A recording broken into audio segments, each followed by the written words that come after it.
Episode 19 अध्याय 2 सांख्य योग में आप सभी का स्वागत है। स्थित प्रज्ञा यानी वो इंसान जिसने अंदर से सच को महसूस किया है, वो कैसे चलता है। इसका उत्तर देते हुए भगवान श्री कृष्ण कहते हैं कि कोई भी व्यवहार करते समय इंद्रियां यानी हमारी सेंस प्लेजर्स हमारे वशीभूत यानी कंट्रोल में होनी चाहिए। अब इंद्रियों के वशीभूत होने के लिए उनका राग द्वेष रहित होना बहुत जरूरी है। ऐसा व्यक्ति कर्मयोगी बन जाता है और उसके द्वारा इंद्रियों से विषयों का ग्रहण ना तो रागपूर्वक हो और ना ही द्वेषपूर्वक होना चाहिए। इस तरह का साधक अंतकरण की प्रसन्नता को प्राप्त होता है और संपूर्ण दुखों का नाश हो जाता है। अब ऐसे प्रसन्न चित्त वाले व्यक्ति की बुद्धि बहुत जल्दी ही परमात्मा में स्थित हो जाती है। जिस इंसान की इंद्रियां संयमित नहीं होती, ऐसे व्यक्ति की बुद्धि निश्चयशाली नहीं होती। वो सांसारिक भोग विलास के संग्रह में ही लगा रहता है। वो कभी मान चाहता है, कभी सुख आराम, तो कभी धन, तो कभी भोग। उसके अंदर अनेक तरह की कामनाएं होती है, इसलिए उसकी बुद्धि एक निश्चय नहीं होती। जो व्यक्ति अपने कर्तव्य का पालन नहीं करता, उसे शांति कभी नहीं मिल सकती। जो व्यक्ति अशांत है, वो सुखी कैसे रह सकता है। बाहर से उसे कितनी ही भोग विलास की वस्तुएं मिले, अंदर से उसके हृदय में हलचल मची रहती है। इसीलिए ऐसा व्यक्ति कभी सुखी नहीं रह सकता।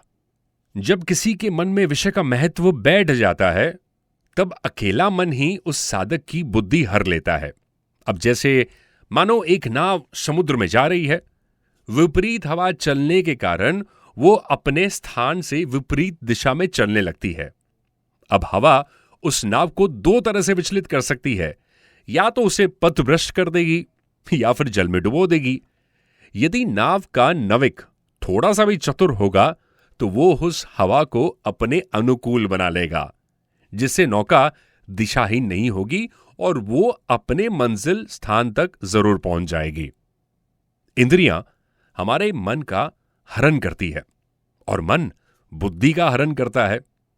एक बार की बात है, एक बाण बनाने वाला कारीगर बाण अपनी तन्मयता से बना रहा था कि उसके पास से राजा की सवारी अपने सेना के साथ निकली और वो इतने कंसंट्रेशन के साथ काम कर रहा था कि कब राजा की सवारी निकली इसका उसको पता ही नहीं चला।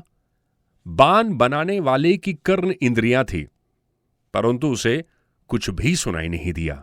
इसका कारण यह है कि उस व्यक्ति का मन उस तरफ नहीं था।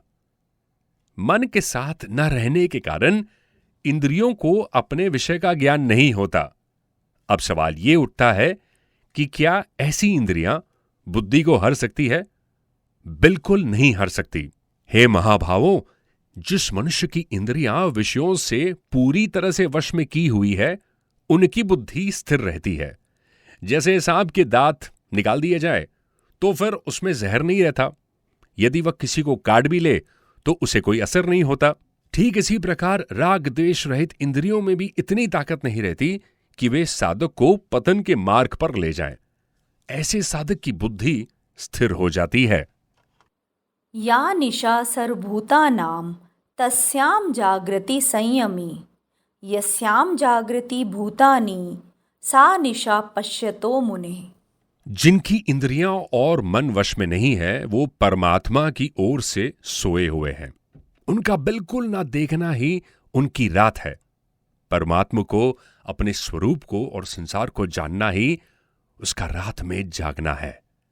संपूर्ण नदियों का जल गर्मियों के दिन कम हो जाने पर भी समुद्र का जल घटता नहीं है। सूर्य के द्वारा जल का शोषण होने से भी समुद्र को कोई फर्क नहीं पड़ता।